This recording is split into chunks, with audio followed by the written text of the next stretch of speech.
Roll call. Edna Forsgren. She's present here by phone. Pam Lewis. Present. Tracy Ward. Present. Carolyn Hanlon. Caroline? Yes. She's here by phone. Tim Sutton. Present. Mike Floyd. Here. The board is here. Mission and goals. Tracy? Mission statement, every child a success. Nye County School District goals. Improvement in student achievement and proficiency levels. Sustain practices in the Nye County School District that increase the graduation rate and decrease the dropout rate. And utilize educational technology and parent involvement in pursuit of these goals. Maintain safe learning and working environments for all students and staff. Thank you. Thank you. Item 2, adoption agenda action item. I move that we adopt the agenda. Tracy Ward. Second, Tim Sutton. It's been moved and seconded. Any discussion? Ready for the question? All in favor? Aye. Aye. Aye. Edna? Aye. Aye. Motion passed. Number 3, public input on items not related to the public hearing, information item. I have all of these, I think, are on the hearing. Did anybody want to speak on anything that doesn't regard the hearing?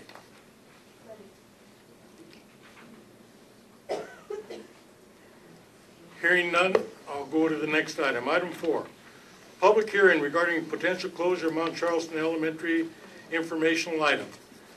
I have 1, 2, 3 of these. Are there any more to be filled out? All right, I'll call. Marcy. Marcy? I couldn't say, I'm not sure of the last name. Moncrief? Moncrief, thank you.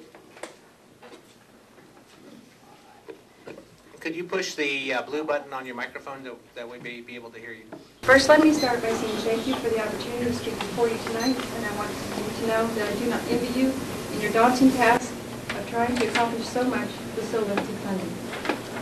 That being said, I ask of you to consider this before making your decision. In our world today, our children have been through some hardship that most of us have not known. Due to the lack of jobs, some families are without homes, some living in tight quarters, or even separated completely, as in our case. There's one parent working out of state, only coming home every other month if we're lucky for 2 days. The one sure thing these children have to hold on to is their school. Dedicated and caring staff that has become their extended family, their home away from home, that they can see blocks away due to the green roof. The home away from home that puts a smile on their face when they are dropped off. As an adult, I know that you cannot always have what you want, and I teach this to my children as well. This is one case, however, that I hope we do get what we want. The reason we are here are for the children. And they need to know that next year they will be dropped off at their green and white home away from home, not shuffled off to another school and to suffer even more sadness to have one more thing taken from them. Elementary school starts the foundation of learning. Once you start laying the foundation, any movement can crack, even crumble the foundation, making it that much harder to feel secure and to concentrate on learning. This past election, Nevada voters spoke loud, saying that they want education funded at all costs. Our newly elected officials have said that they have heard our wishes and will do just that. Speaking with the governor's office this afternoon, I was assured it was his #1 issue. I ask that you give them the opportunity to do the right thing before closing the school, only to have them make good on their promises. We should never look at a cost of education in any form or length other than as a lifetime. We as a town, county, and state now have the chance to make that time frame forever. There is a saying I know we all have heard: give a man a fish and he will eat for a day, but teach a man to fish and he will eat for a lifetime. I would like to add that you cannot teach him in a crowded pond. In closing, I ask again, please give our new elected officials a chance to prove they will do the right thing for a change. And lastly, but most importantly, show the children you care by keeping Mount Charleston open and allowing my extended family and their extended family to stay together so that the children can keep the stability that is so greatly needed for a strong educational foundation. Thank you. Thank you. Eric Leach. Eric? Yes? Okay. Would you move it closer to you maybe? And Sure. they're having It's going to be very close. Thank you. I wasn't... Would you identify yourself for the Sorry, record? my name's Eric Leach. I'm a senior at PVHS. I wasn't exactly expecting to speak tonight, but some people wanted to know if we would save enough money by going to a 4-day school week in Pahrump to avert closing down Mount Charleston. Although I think the district is at a point to where it's a sinking ship. It's not your fault. We can't help it that tax revenue's gone down. The state is making budget cuts, and that makes you guys having to make hard decisions. If closing Mount Charleston limits the pain we will experience in the spring, I think my personal opinion is you should close the school down. The district's at a point where we have to consider drastic alternatives to closing our budget shortfall. And I think the board should probably get together with Ed Gohard and see if we can pressure the state into allowing districts to basically fire all employees and rehire them to lower the salaries of public employees. Because if 86% of our expenditures in the district is personnel, then we have a problem because we've cut as much as we can. We don't have a choice. And I think as elected public officials, you have the duty to consider all options. And you might not be popular, but you'll do the right thing in the long run. And that's all I have to say. Thank you. You're a senior at high school? Yes, sir. Mr. Wambacher.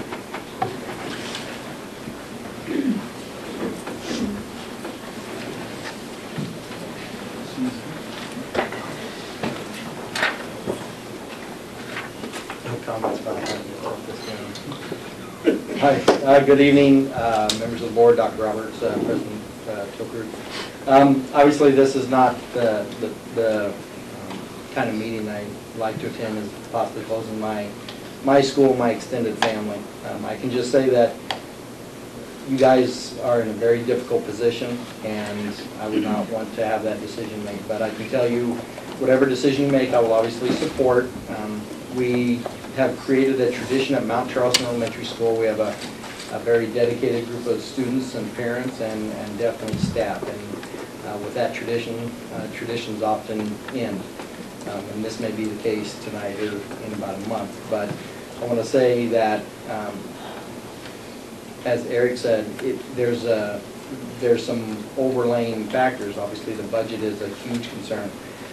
If that means that we are going to increase the education by closing down Mount Charleston, the big thing that I want to push for is ensuring that we have more staff or we don't lose staff. So I'd rather close the school than lose staff.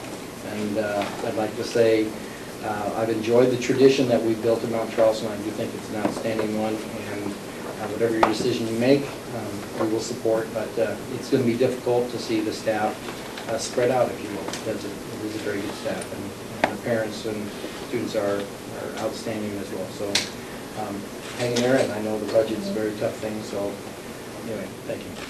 Thank you.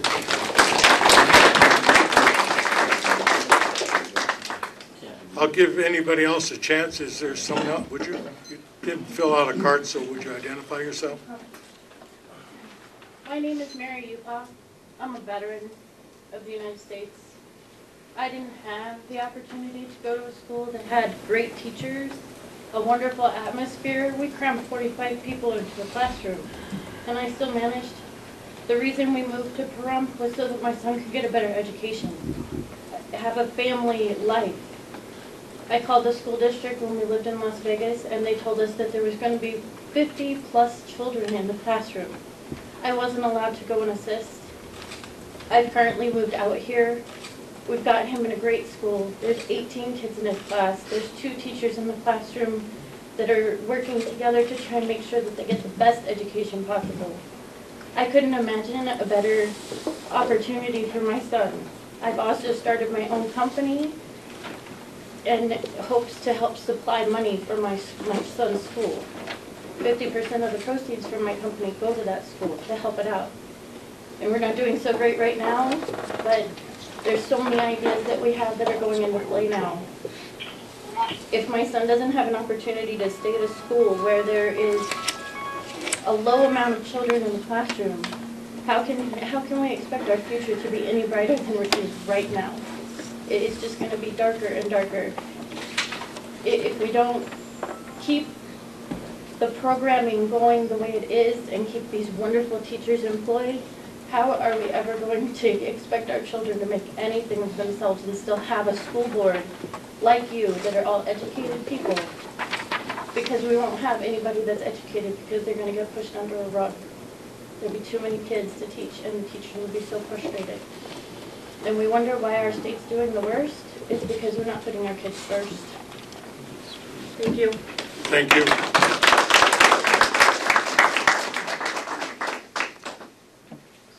Is there anybody else? All right, I'll close that part of the public hearing, and we will go to item number 5. Discussion, decision regarding potential closure of Mount Charleston Elementary. Dr. Roberts, before we go, I'd like to call on you. Thank you, President Tokridge, school board members, parents, students, veterans. I want to thank you all for being here tonight and for your interest in the education of our children. The meeting tonight is certainly not one that we enjoy. It is something out of necessity that I think we do. And a comment about the first comment tonight. I too spoke with the governor's office today. And, you know, it's been reported in the press that Governor Sandoval has a 5% salary reduction and longevity or roll-ups in his proposed budget for the biennium. And I contacted that office today to ask if that is all, and was told that you might want to hang on because there's more budget cuts coming. And we don't know what they are yet because that hasn't been released, which is January 24th is the State of the State address. We've looked at the possibility of a 10%, 15%, 20% reduction in our DSA, or that distributive student account. And that was presented at the last board meeting. A 10% reduction to this district would realize a $5,150,501 reduction. 15% is $6,900,000. 20% is nearly $9 million. This being the case, you know, it is incumbent upon us to look for ways to reduce our operating expenses for next year. Currently, we are building a new elementary school in Mance. It'll be open this summer. It has a capacity of 650 students. 2 years ago, we opened a new elementary school, Floyd, which has 650 students, and prior to that was Hafen, another very large school. All these schools are very efficient and economical to operate. We currently have a declining student population in Pahrump. Since 2006, we have lost a total of 393 K-5 students. We have Floyd and Hafen Elementary School that are nearly half empty because of the last 2 years of student exodus from Pahrump. Mount Charleston was built in 1995 with leftover bond money, and it has an excellent staff, caring administrator, secretaries, counselors, custodians. It's a wonderful school, and it's been a home to lots of good students that have gone on and graduated from Nye County School District. The school is made up entirely of modular classrooms. Each one has its own electrical, heating, and air conditioning. Its annual energy bill exceeds all other elementary schools in Pahrump, right at $76,000 just in electricity alone for that school. There is sufficient space at the other 3 elementary sites, plus the newly constructed Mance, which will be open in around June, to house all students, elementary students located in Pahrump without using any modular classrooms whatsoever. And by doing so would ease the district's much needed resources. Mount Charleston can be boarded up for future use in case there's another surge of population community, or it could be sold. The individual modulars could be carted off and sold, as well as the land. Mr. McCrae will go into a further explanation of our analysis of the student counts, rooms, and facilities. The governor has said we need to look outside the box. You know, we did this in Tonopah a couple of years ago, or maybe it was last year. It wasn't a pleasant thing to do, but we closed that elementary school and consolidated it and saved money there. And we're looking at approximately $700,000 in savings by doing that. Water, sewer, electricity, communications, duplications of services. Now, if we don't do this, there's $700,000 that are going to have to be people. You talk about crowded classrooms. If you lay off that many more people, then you're going to have fewer teachers to do what's needed. You know, I hate to say it, but every school constructed will one day close. It's been a wonderful school and has a great staff, and currently, as the students get dispersed, the teachers will be dispersed. And Mr. Picari can answer questions further about personnel. But as an opening issue, that's what I would like to say in that regard. Mr. McCrae? A couple months ago, I was tasked on behalf of the superintendent to look at the logistics of determining how we could put together a plan to move the student population of Mount Charleston, to distribute it into the other school sites, using only the available classrooms that were inside the main structured building.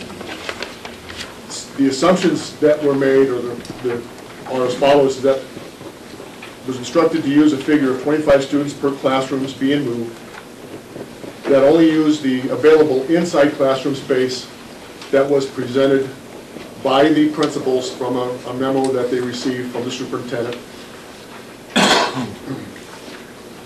That these numbers do not include any decision of where the emotionally disturbed classroom, AD classroom, goes to, which cares for 10 to 13 students. I don't know what the exact enrollment is today.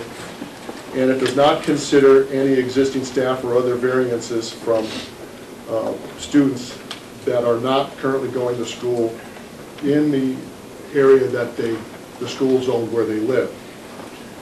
With that, the principals reported that we had in the Mance, J.G. Floyd, and Hafen schools that there were 24 available classrooms that were currently not being used by any form. In other words, there was no classroom in it, it wasn't used for storage, or wasn't being used for some other support mechanism. Based upon the presumption that we use 25 students per classroom, that gave us in those 4 school sites enough room to move 600 students. The numbers as of the 15th of January indicated that we would have to move 420 students from Mount Charleston to elsewhere within the district. The other consideration that was made logistically at that time was the fact that we were going to be opening the new Mance School on Harris Farm Road in Lola. And so therefore, part of the presentation that I'm making would also include moving the students that live in that northwest quadrant of Prump to the new Mance School. It does 2 things. Obviously, it puts more students in the Mance School than they currently have, but it then also frees up students in the JG school so that we could better split the 420 students primarily between J.G. Johnson and Floyd Elementary. So the map that you have there are based upon those presumptions that in doing so, it would look that Mance would have 580 students and would still have available space with no modular use at 3 classrooms or 75 students. J.G. Johnson, with the presumption that we have zoned like it is on the map in the green, would have 461 students. That would be a little over their capacity by 11. Also keep in mind that that 461 does not include the students and the use of the modular facility for early childhood special education support services. You go further down and show that moving some students from Mount Charleston into the Floyd puts that school at a 525 capacity with 50 available based upon their existing classroom identification. And the instructions were to, at this point, leave Hafen as it was with 351 students, leaving it with 100 seats or 4 classrooms in the block building structure. That does not include any of the available space that currently is there in modulars. This logistical plan does not create a need for any additional busing until, of course, we would see how the public and the students would avail themselves to the busing issue. We bus elementary school children anywhere from about 60% of the eligible population of the school to about 75%, and it just varies. So at this point, that shows you that the existing structures without use of modulars for K-5 can in fact absorb the 420 students that are currently in Power School registered at Mount Charleston.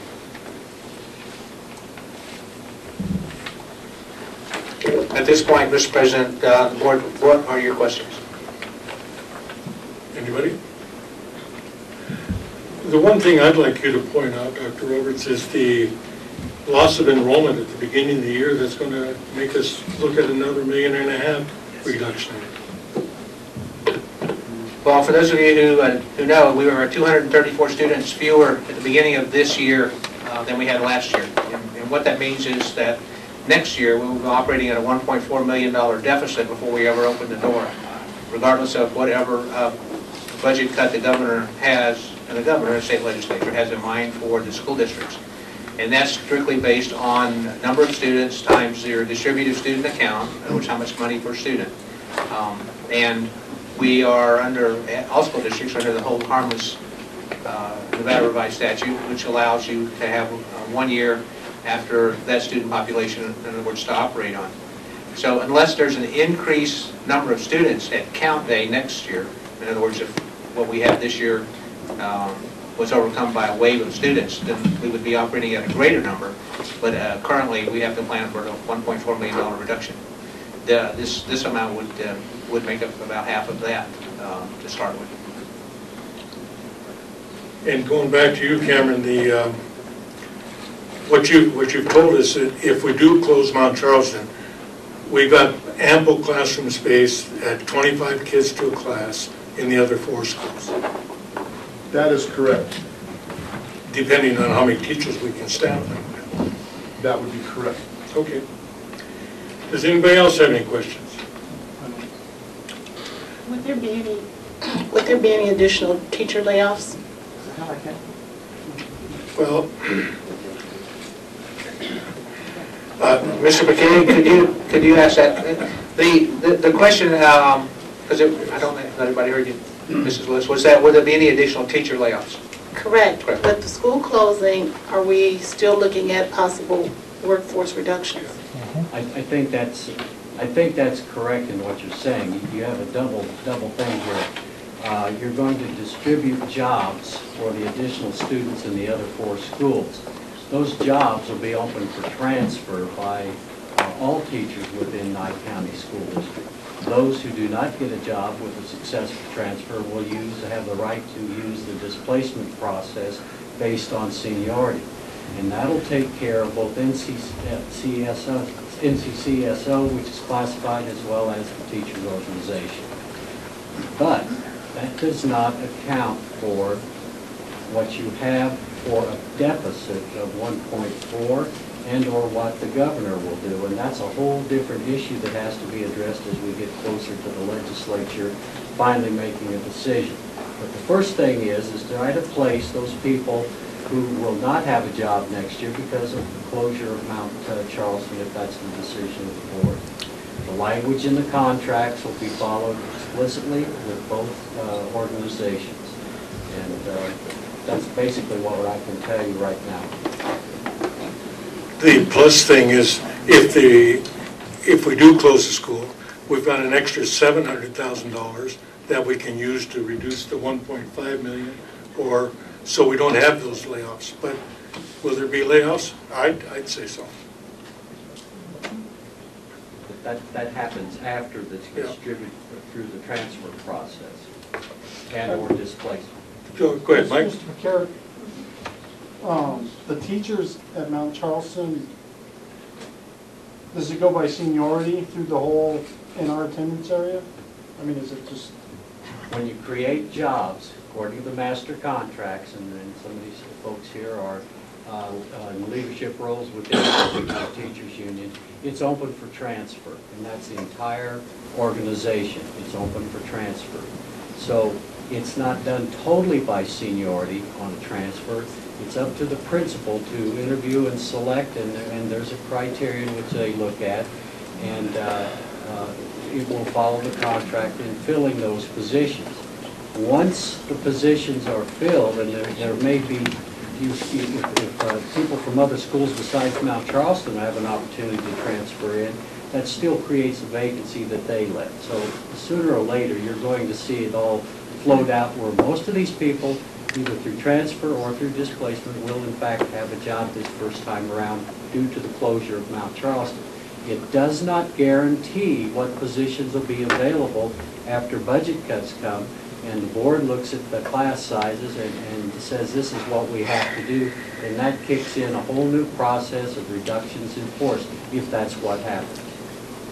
It's based not solely on seniority through the transfer process. Coming off the recall list most definitely is for the teachers, but is not necessarily for NCSSO classified. It's a long way to get there, but that's basically it. Yeah, I guess so if you're a teacher at Mount Charleston with 20 years of service, that's not a guarantee that you're going to have a job somewhere in Peru? It's a guarantee simply that they can enter the transfer process, and if they don't get selected with 20 years, they'll have displacement rights, and you follow the contract on that. And there is some new language on that contract that has a tentative agreement, and will be coming before this board as well as the teachers' organizations in the near future for ratification. Is it guaranteed at 100,000%? I can't say that right now. Highly likely, the seniority will kick in on a displacement if they don't get a position through transfer. But that's... You'll quit, man. I just have a comment that, I mean, nobody really seems to want to admit this, but last year we took a $6 million cut, and it was, what, 72 people. Yep. This year we're going to take at least a $6 million cut, plus the $1.5 million cut. So, I mean, we might as well start getting ready for another big round of layoffs, because it's coming. I'm not sure, Dr. Roberts, was the 1.4 built into that 5%, to that $5 million that you had for 5%? According to our CFO, who is ill tonight and apologizes for not being here, the $5 million included the 1.4 reduction. But still, Okay, that's but a very big amount. It's a lot of money. I heard as high as Yeah. 20%. Yeah. And I read an article in the newspaper last week where the governor was talking about his 6% cut and the roll-up cuts, but specifically for school boards,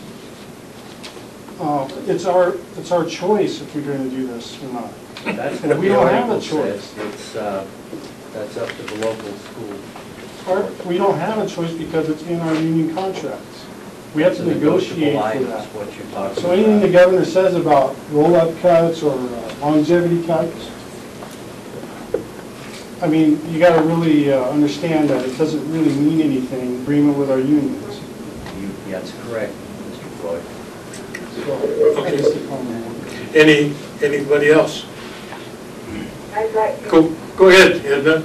I'd like to comment that I'm not in favor of closing schools, but if we can save 24 teachers, then we need to look at that. Okay, thank you. I think, Edna said that she wasn't in favor of closing schools, but if she could save teaching jobs, 24 teaching jobs, she'd vote for it. But is that correct, Edna? Yes. Okay. Anybody else? Cameron? Just one other fact, and that's in 2 months that we've been looking at this, our student count has gone down another 51. Yep. From count date to January 15th, it's another 51 reduction in students in public school. Thank you. I Yes, go have ahead. a comment about that. I've heard people say our student counts are going down because of our situation with our staffing, our layoffs and everything. As far as I'm concerned, our student counts are going down because people are leaving town for work. They don't have jobs. It's not about That's right. having to lay teachers on. So, Our class sizes are, they're high, but they're not like anybody else. Everybody's facing this. Anything else? This is an action item. I'm ready for a motion. Move that report about Charleston Elementary. Edna has moved that Mount Charleston School be closed, and let's say effective date, July 1 of 2011? Okay, is there a second? I'll second. Okay, it's been moved and seconded that Mount Charleston School be closed as of July 1st, 2011. Is there any further discussion? Go ahead. Carol? Yes, go ahead, Carolyn. Can you repeat the motion? I think I heard it. I just want to make sure that I heard it absolutely right. The motion is to close the Mount Charleston School effective date July 1, 2011. Okay. Moved and seconded. Thank you. You're welcome. Any further discussion? I'm going to call for a roll call vote. Edna Forsgren? Yes. Yes. Pam Lewis? Yes. Yes. I think Carolyn Hamlin. Excuse me, I'm keeping Yes. order. Yes. Tim Sutton? Yes. Mike Floyd? Yes. Harold Tokrud? Yes. Tracy Ward? I'm going to abstain because this is where my children are zoned for. Okay. Motion passed, six yes and 1 abstention. The motion's carried. I want to thank you all for coming and participating, and I wish us a lot of luck. Is there any further discussion? I need a motion to adjourn. I move we adjourn. Moved by Mike, second by Tim to adjourn. All in favor? Aye. Opposed? Meeting closed. Thank you.